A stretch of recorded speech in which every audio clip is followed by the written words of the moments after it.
다음을 듣고 물음에 답하십시오. 2번 읽겠습니다. 현대 사회는 통신 기술이 발달해서 과거에 비해 다양한 방식으로 빠르게 메시지를 주고받을 수 있지요. 그런데 이렇게 매체 환경이 좋아졌다고 해서 현대인들이 다른 사람과 충분히 소통하고 있을까요? 저는 그렇지 않다고 생각합니다. 메시지의 양은 급격히 늘어났지만 질은 문제가 있습니다.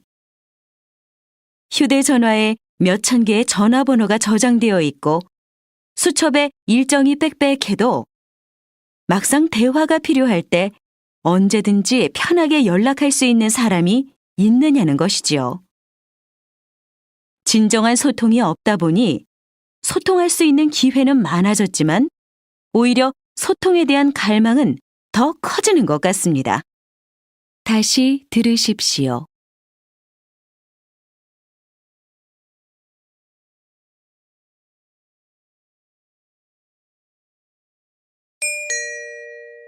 다음을 듣고 물음에 답하십시오. 2번 읽겠습니다. 요즘 청결한 환경이나 생활 습관을 강조하는 사람들이 많습니다. 물론 깨끗한 환경에서 지내면 좋지요.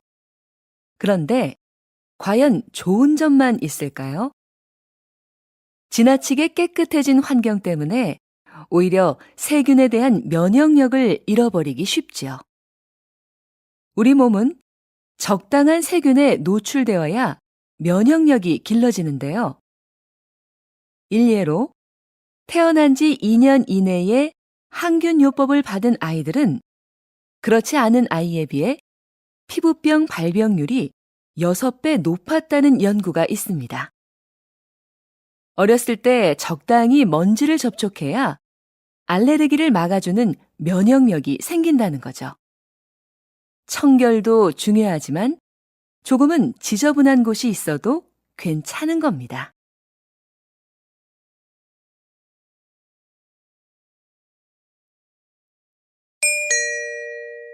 다음을 듣고 물음에 답하십시오.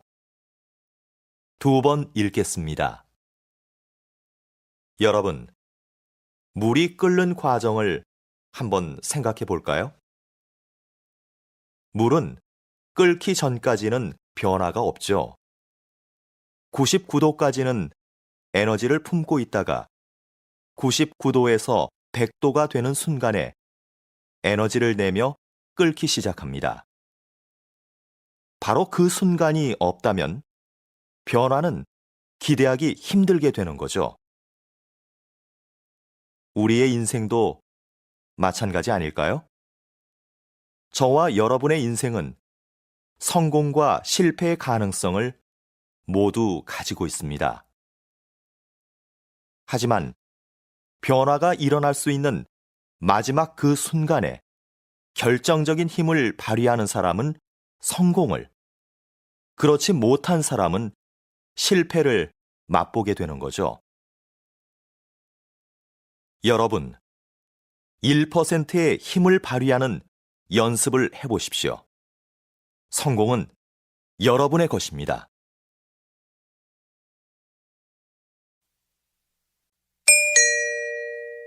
다음을 듣고 물음에 답하십시오. 2번 읽겠습니다. 여러분은 어떤 태도로 남의 이야기를 들으세요? 하던 일을 멈추지 않고 건성으로 들은 적은 없으신가요? 여기 듣는 사람의 태도가 얼마나 중요한지 보여주는 실험이 하나 있습니다. 어느 학교에 수업이 재미없기로 유명한 교사가 있었는데요.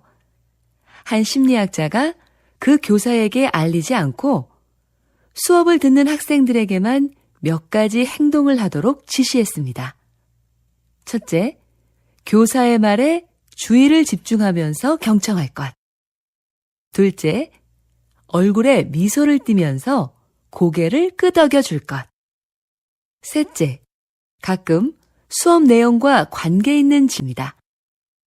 여러분, 한 학기 후에 어떤 변화가 일어났을까요?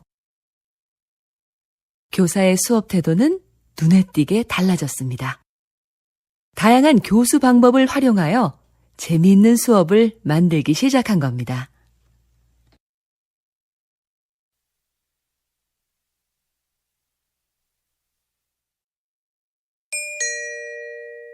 다음을 듣고 물음에 답하십시오. 2번 읽겠습니다. 여러분도 잘 아시는 조선왕조실록은 세계적으로 가치를 인정받는 기록물이지요. 수백 년 세월의 때가 묻은 기록물이 지금까지 보존되는 데는 기록을 남긴 사람들의 공헌이 크다고 할 수 있는데요. 요즘도 이렇게 기록을 담당하는 사람들이 있습니다. 바로 기록연구사입니다. 현대는 기록의 홍수라고 할 정도로 어느 것 하나 기록이 아닌 것이 없습니다. 그 중에는 없애도 되는 것도 있지만 외교 문서처럼 보존되어야 하는 것도 있고요. 이런 수많은 기록 중에서 남길 것과 버릴 것을 결정하는 것은 기록연구사가 해야 하는 중요한 일 중에 하나입니다. 기록연구사는 이처럼 기록물의 수명을 결정하는 아주 중요한 일을 합니다.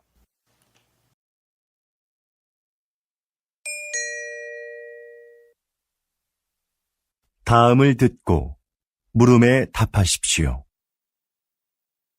2번 읽겠습니다.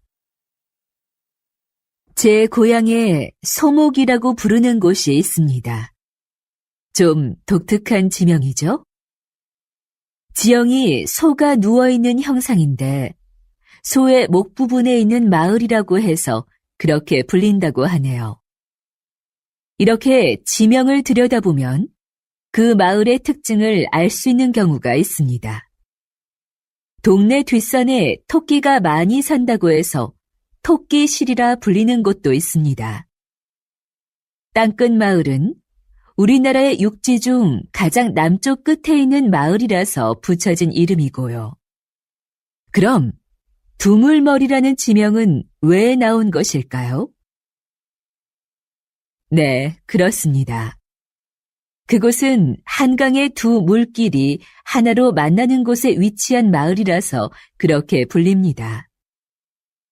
여러분이 사는 곳의 이름에는 어떤 의미가 있는지 한번 찾아보시죠.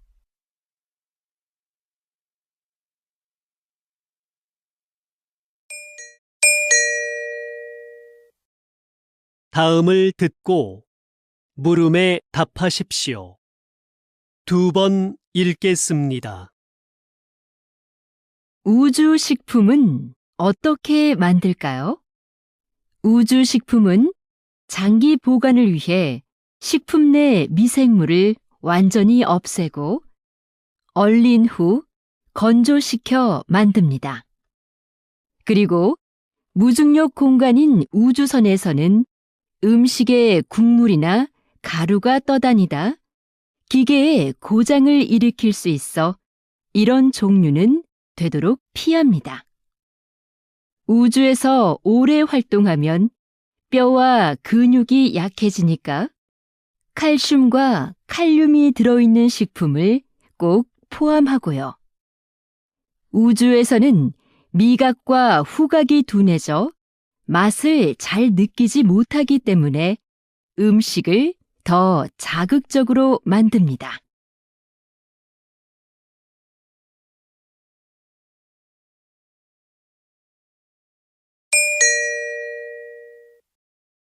다음을 듣고 물음에 답하십시오. 2번 읽겠습니다. 비행기가 착륙할 때 바퀴와 지면의 마찰로 인해 엄청난 열이 발생합니다. 그 온도가 워낙 높아 공기를 주입한 타이어에서는 공기에 포함된 산소가 자칫 폭발을 유도할 위험이 있습니다. 그래서 자동차 타이어와 달리 비행기 타이어에는 산소 혼합되지 않은 질소만을 주입합니다. 타이어 표면의 무늬도 마찰열과 관계가 있는데요. 자동차 타이어에는 복잡한 무늬를 넣어 미끄러짐을 방지하지만 비행기 타이어에는 단순한 세로 줄무늬를 사용하여 지면과의 마찰을 줄이고 착륙 시 발생하는 열을 최소화해 줍니다.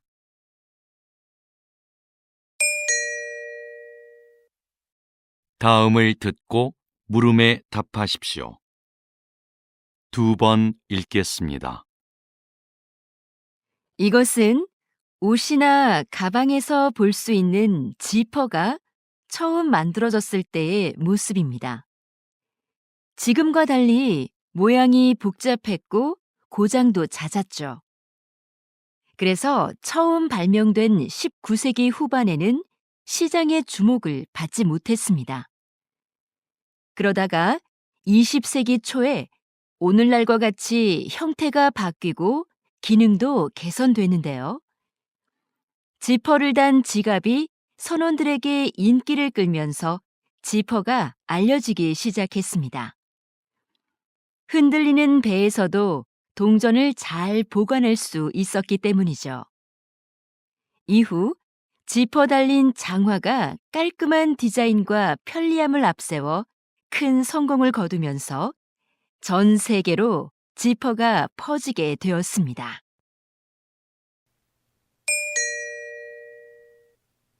다음을 듣고 물음에 답하십시오. 2번 읽겠습니다. 한 연구팀이 노화로 인해 인지 기능이 떨어지는 것을 막는데 음악 활동이 도움이 될 거라는 가설을 세우고 실험을 진행했습니다. 연구팀은 음악을 전문적으로 배운 적이 없는 노인들을 대상으로 6개월간 실험했는데요. 이 기간에 한 집단은 피아노를 배우게 했고 다른 집단은 음악 활동을 못하게 통제했습니다. 그 결과 음악 활동을 통제한 집단은 인지 기능의 저하가 진행된 데 비해 피아노를 배운 집단은 인지 기능이 떨어지지 않았습니다. 연구팀의 예상대로 음악 활동이 인지 기능의 저하를 막는데 긍정적으로 작용한 거죠.